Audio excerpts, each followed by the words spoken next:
Hi everyone and welcome. Thanks for joining me today as I talk a little bit about what I feel is happening that seems to be making us seek balance and meaning of the shift in changelessness, consciousness, our energy, all of that. And of course, there's a lot going on astrologically that I would like to share with you my perspective on, some numerology, and of course, a little bit of the tarot.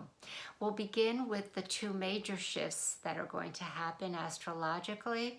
We know that Saturn is going to be entering Pisces on March 7th of this year and staying right up until May 25th of 2025.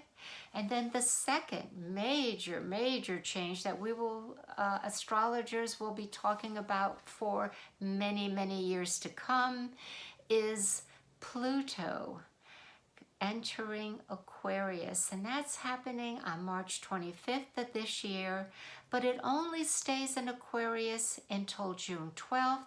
It goes back into Capricorn, where it's been for 18 years, and I'll talk a little bit about that, and goes back and forth all throughout 2023, a little bit less sporadic in 2024, and then permanently in the year 2025, and it will stay in Aquarius for 20 years. Let's begin with Saturn in Pisces. I would like to put it under the umbrella of the power of Pluto of Capricorn that we've all been experiencing for 18 years. It is still in Capricorn, but all of us and the collective have been experiencing an attempt to balance polarity. And that is on a conscious level, and that is on the outer world. And what used to be in charge is losing power, and the adjustment to giving it to a different polarity, a different energy is in the making. And I'll go into that a little bit more in depth. So let's understand that for the last 18 years, there's been a polarity shift within and without. All right, going back into Saturn, into Pisces. Right now we have the ruling planet, Neptune in Pisces, so is party hardy. And there's been an upsurge of wanting spiritual awakening, spiritual understanding, psychic work, psychic healing, the mysticism, all areas where Pisces excels. Saturn's going to go in there and I believe bring in some boundaries, add discipline, and to make sure that everyone understand the sacredness of those sciences, of those practices, and that illumination doesn't happen after you've had a couple yoga classes, meditated, read a few books, had a few workshops. That is much deeper than that. So I'm seeing a shift there. That's just one of the things that Saturn is going to bring into Pisces. The other thing is the word discipleship in the world and in us. It is at the 12th house, where there's a transformation process where we got to get it right before we begin the ascendant and the reincarnation of new birth. So we're having that finalization of brushing up, changing, clearing, and making sure that before we end that cycle that we're at our best. Now, Pluto in Aquarius is going to see the finalization in that 20-year process of the patriotic dominance. The old paradigms are changing.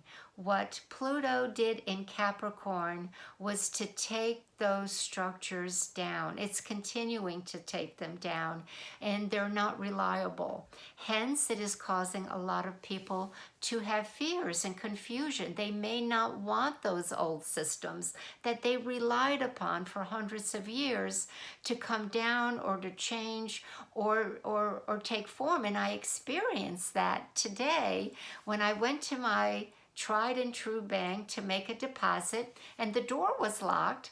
And I remembered, oh, I got that letter in the mail saying everything had to be done. There was no more going into the bank to make your deposit, or even through the regular teller. You had to go through a machine and do it electronically that way with all of your checks that you wanted to be deposited or what you wanted that transaction to occur. So that shifting, even in that small area, I experienced today. So you can see it on that global level, what Pluto did.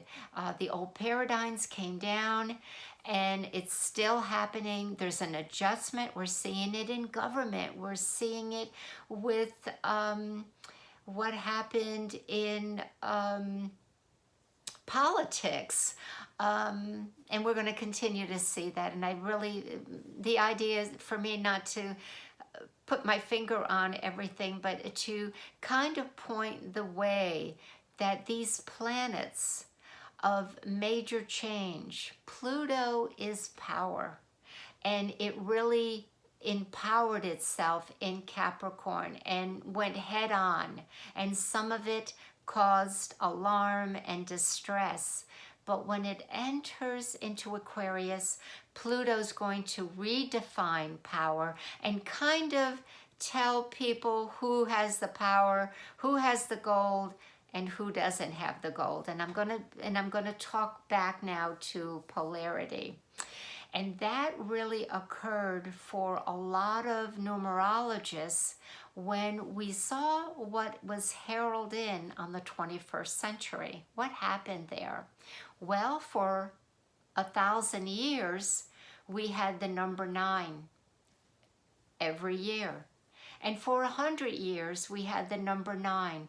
So each child for the last 100 years was certain to have the numbers 1 and 9 in their date of birth. And what did that give us? Well, number 1 is individuality. It's me. It's my ego. It's who I am, and it's very well needed. And number 9 is much like the father, the patriarchal society that we are seeing. And as individuals, we were born to merge, adjust, cope, understand, follow the rules and the laws to the patriarchal society, and all would be well. That's changed. We now, as of the 21st century, no longer have the 1 and the 9. We have the 2. Where the 1 was masculine, the 2 is the polar opposite, the feminine. So we are merging, and we're going on the 23rd year of merging that 2 vibration with each new individual that is born. And there's been a great adjustment period for us to integrate our polar opposite. And there's a lot of work and a lot of talk about meeting that shadow and integrating both sides of our personality, both sides of our humanness, for male and female, and to get along and to unite as one, and to understand that union in a different contents, and to be accepting and to be forgiving and to understand that these changes, whether we welcome them or not, are upon us. So I'm going to say the fluid the fluidity of that fluctuation of that two, not always having, I'm going to say, the root system of the number one for many who were born. When Pluto goes into Aquarius, because Aquarius is diversity, humanitarian, inclusive, not separation, like the old paradigm where that's you, you're me, and we're separate and we have nothing in common. You stay on your side, I'll stay on my side, and we'll get along that way. That changes. Aquarius tells us that we can keep our individuality. So we're going to get that energy back with Pluto and Aquarius. Very strong. And with that, we're going to have a sense that together we are stronger. There is that watery, fluid energy of the receptive feminine, and that is what we are adapting to on a global level and within us, which is causing confusion, sometimes depression. We're not fully integrated, and the downloads that we're getting, some of them are blocked, which leads me to the other part of Pluto in Aquarius. It is the water bearer, and it's asking us to release what no longer serves us. He's pouring something out, and he wants us to be a clear vessel for the new enlightenment, the new paradigm, the new consciousness, the unity consciousness, the diversity, where we're changing how we're communicating. We're changing how we express ourselves. And that download and understanding has to come into a clean vehicle, our bodies. So there's a energy change, there's an adaptation of that energy change. So having our spiritual practice, being grounded, understanding this is happening, is all going to be very beneficial and very helpful to all of us. So I'm going to leave it at that, and I hope that whatever I said, you find some little bit of truth or understanding. Please let me know in the comment section what you think, how you view the changes.